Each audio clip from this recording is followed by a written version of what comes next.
Good evening, Khairil. Thank you Good for evening. joining us. It is an absolute pleasure for me to speak to you, a board member of Malaysian Relief Agency, which is a humanitarian organization which helps refugees, minorities in Malaysia and across the world at a local and international level. Yeah. And um, it is an absolute honor to feature your nonprofit on our platform, especially on the occasion of International Human Rights Day, which falls in line with the work that you do. And I cannot wait to learn about the work that you do. What motivated you to work for this nonprofit, and how have you been impacting so many people abroad and in Malaysia? So let's begin. And my first question to you, Khairul, sorry, would be, why is it important to talk about human rights in the 21st century? Okay, I think it's very important to talk the human rights, especially in the 21st century, because as you know, we are living in borderless world right now. There's a lot of movement of people from third world countries to developing countries, from a war-torn and conflict countries to get a better life for them in other countries. So there's a lot of movement, no, movement of people, refugees, even the stateless peoples, and also we have to see that in this world of there's a lot of destabilization in the world right now. So we have to respecting human right to bring more stability and security to the world. As you know, if you go to any conflict or war zone, if you are talking about human right issue in a war zone, nobody care about it because it's more to survive. What they're thinking is to survive. Daily survival. So the thing here, we need to have very important for us to highlight the issue of human right in this, especially right now, because the moment the people you can say it's the borderless area right now. So you can move from one country to other countries. Of course, when you move to other countries, there will be a lot of problems. There will be a lot because they are different culture. They have a different worldview of that particular places, the new place that they went there. So this is the thing that I think human right issue is very important, because if we don't understand about the human right, especially the right of the minorities, then you tend to think that if they came to your country, they want to steal your job, they want to do this, that. So this is the most important thing. Why we need to talk the human right in 21st century. I think this is the core, or the what we call it, the gist of why human right defender have to understand what is happening around us, especially with the geopolitics playing a role here. You must understand the geopolitics part of it, especially from the, let's say, from the third world countries to developing countries. Absolutely. So now that we know that why is it important to talk about human rights, I'd like to understand what is it that MRA is doing to support human rights. Okay, what MRA is doing, we have a lot of refugees in Malaysia. We are all types of refugees from different countries and also different religions. Malaysia, we are not the signatory of the Geneva Convention for Refugees. So technically, we don't have refugees in Malaysia. But Malaysian government and a lot of NGOs, we still respect, even though we're doing this, we're not a signatory, but we still have to take them as a guest. Now, this is very important. But some people don't like it because, of course, this different of culture, different of the way they speak, the way they live is different for the local people.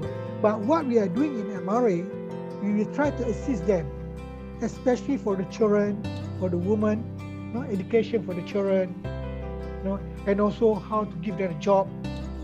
Because as refugees, they don't have a right to the job. They don't have job security, health issue, education issue for the children. So this is how Malaysian MRA come into the pictures. we work with the government, we work with UNHCR, we work with various parties to come how we want to assist this minority part of the people. I mean, the stateless people and also the refugees. We must understand, they have refugees and also they have stateless people. No? So this is what we work in Malaysia. No? So we have a long-term and short-term assistance for them. Long-term is more on the sustainable project like education program, income generating program for them, so they can work and at least they can have income. Because every people, regardless of religion or race, they have a dignity as a human being. They have some dignity, They have a dignity for them. They don't want to hang out. So what we don't have to do now is assist them to stand on their own feet, even in our country in Malaysia. But of course, we have a lot of obstacles in doing this. It's not easy work, but at least sometimes we try to do it. As a Malaysian Relief Agency is doing all these things, and we are working closely with various agencies in Malaysia and also other NGOs. Because we are bordering. I mean, Malaysia is the only country that bordering we are bordering with Thailand. We have border with Philippines. We have border with Indonesia. We have border with Singapore. We have border with Brunei. So, because we are a maritime country, so a lot of refugees from Myanmar coming into Malaysia. So we have from Bangladesh also coming to Malaysia, and we have Philippine refugees coming to Sabah and Sarawak. Stay there for centuries. So this is it affect our political situation, affect our stability, but we have to do something to assist these people. This is what we are doing right now. Absolutely, Khalil. So I'd like to understand, you do so much work, helping so many people, refugees coming in, just so many humanitarian aid. So how has this process been like for you in the light of the pandemic? Did you face any challenges, or were there any changes in the kind of challenges that you faced? As a humanitarian organization during the pandemic, we have a lot of work. We have really a lot of work because we operate nationwide. We have our chapters in every state in Malaysia. So we work from north, south, to Borneo. We have a chapter in Borneo. We also have a chapter in West Malaysia. Now we have 13 states in Malaysia. And every state we have chapter, MRA chapter, Malaysia Relief Agency chapter. So we have to distribute assistance evenly to everyone, regardless of Malaysian or non-Malaysian. So this is a very hard, very difficult to do it because, as you know, there's a local sentiment why you hurt foreigners. But we have to make sure that we distribute the assistance fairly to everyone. Another thing is we have to make sure that we respect and meet the beneficiaries of our humanitarian assistance, even with the tighter government control and regulation. So we must balance what funds are available to us. And also because everybody is affected, local, refugees, and also for the stateless people in Malaysia, everybody is affected. So it's very challenging for us to discuss with the Malaysian government agencies, to discuss with other NGOs, so that everybody have a pie of cake to assist them. So this is another thing that we really work very hard on this, because we have to give assistance, food, basic need, food, clothing. They don't have during the pandemic. Everybody lost their job, and the second is health issue. So we have to give assistance, health equipment, vaccination programs, all these sort of things. Then, of course, some organizations, political parties, they will take advantage of the situation whereby they can, because people are desperate. People are desperate for food, for a living. So some organizations, I'm not saying all, but some, not a lot, but they have some of the organizations that take advantage of this situation, for their political, or for the political benefit, for example. So this is a thing we have to really balance out who we want to assist, so that people don't look at us or don't look Malaysian, just give to the local people. But we have a lot of resistance also from the local people, to be frank with you. But this is where the human rights issue coming in, because they have the right to live. Even like for example, for the refugees children, they have a right for education for the children. So we have to educate them. So this is during the pandemic, it's really hard because they happen throughout the country, and then we also have a request from outside the countries, especially from refugees in Cox's Bazar, and then these refugees in Myanmar, and also part in Yemen and other part of the world. They also affected, and they also ask a donation from us and what the assistance. We have to balance up where in Malaysia and also in other part of the world. So alhamdulillah, we have with our volunteers, we have a lot of young people who really assist us. Thank you very much for that. Young professionals who really work with us, young legal advisors, young engineers, young doctors who really help us in this matter. If not, we cannot do it. So the volunteers play a very big role during this pandemic, because it happened at the same time. It's all over the world. So it's very challenging. It's very challenging, but we are doing it. Your energy is honestly contagious, and I love your spirit. That it's challenging, but you're still doing it because it's important for the world, and the problem that you're trying to solve is going to last. It's going to make a tremendous change, not just in Malaysia, but worldwide. And on this topic, I'd like to understand from you that within Malaysia, you solve so many problems, right? You tackle so many issues.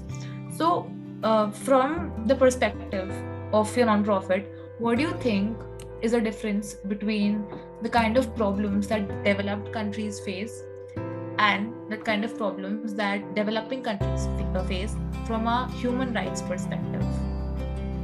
Okay, if you're looking at a human rights perspective, a developed country and a third world country, of course there are different perceptions of human rights, but it's coming back to geopolitics, because some of the countries, we'll be very frank about this thing, because some of Western countries, they are looking on human rights in the sense of what is the benefit for them.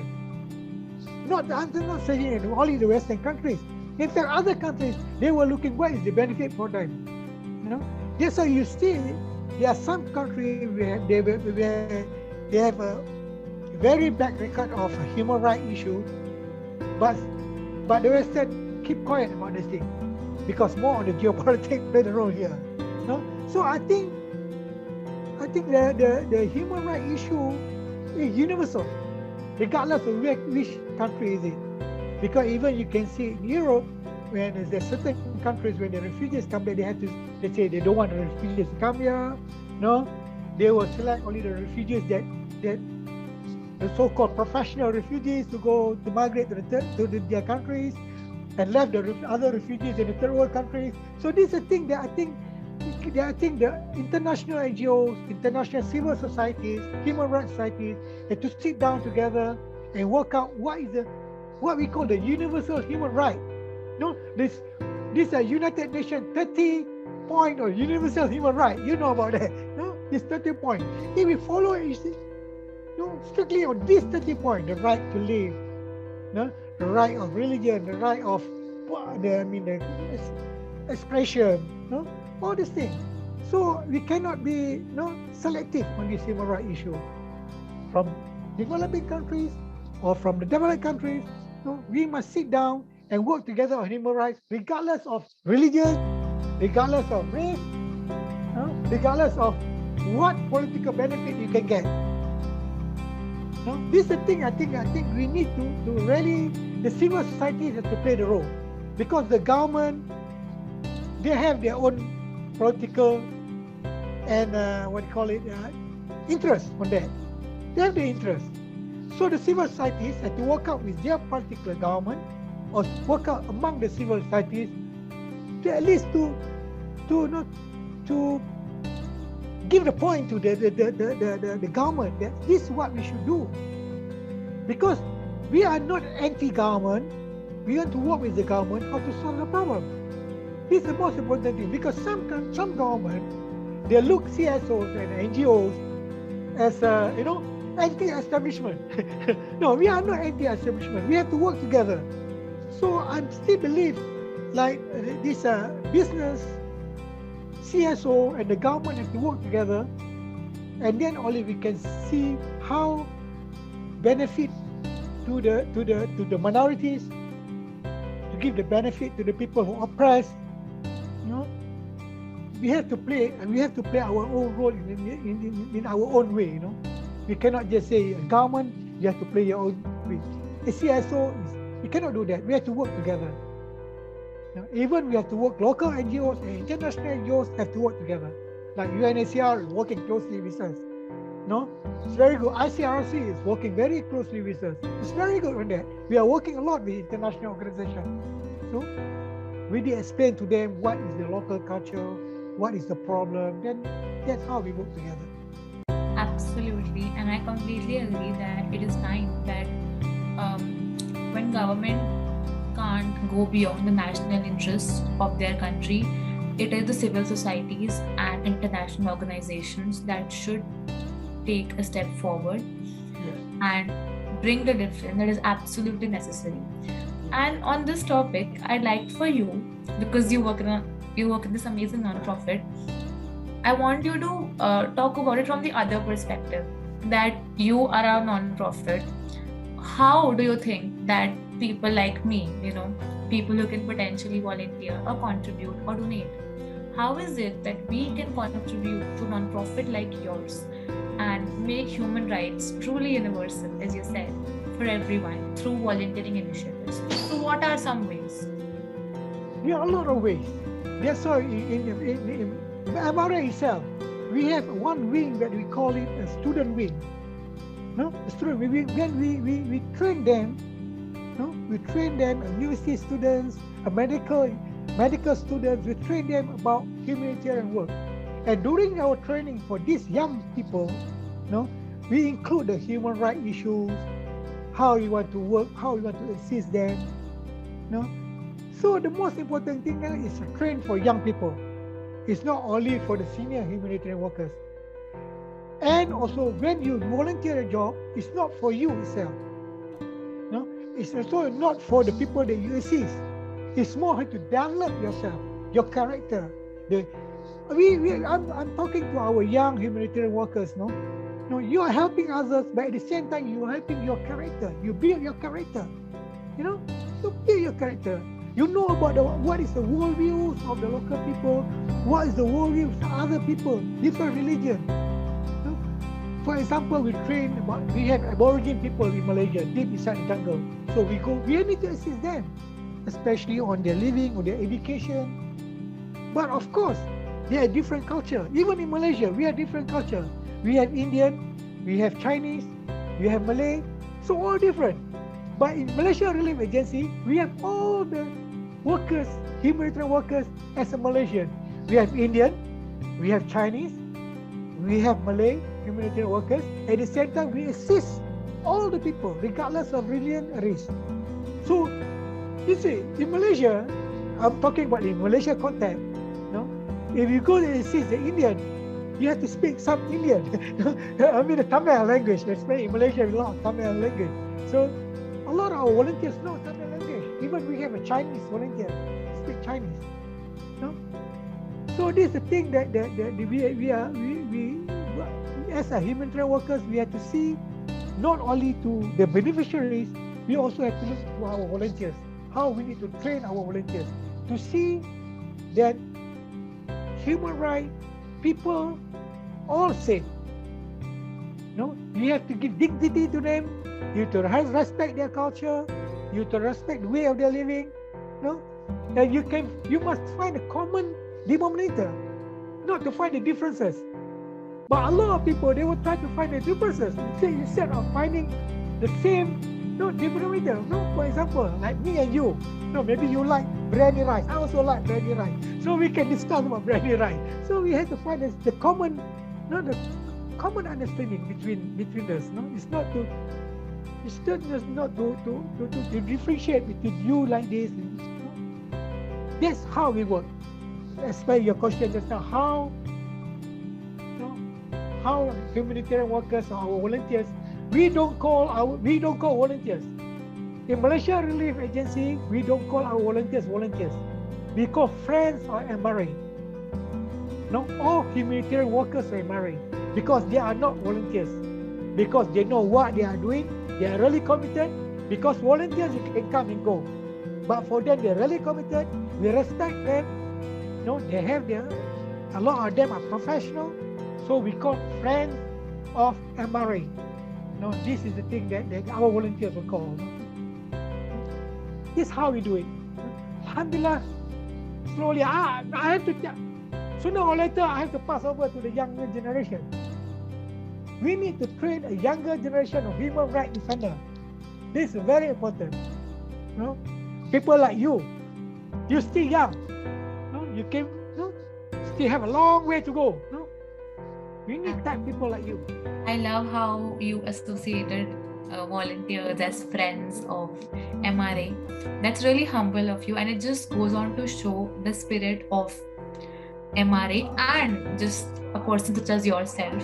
It is so important to empower people, who want to volunteer for non-profits with their time and skills, right? And you said that very rightly, that when I volunteer, when I contribute to a non-profit, I feel so good and fulfilled myself. It's not just the non-profit's mission that I'm helping, but I'm also building my character, as you mentioned very rightly.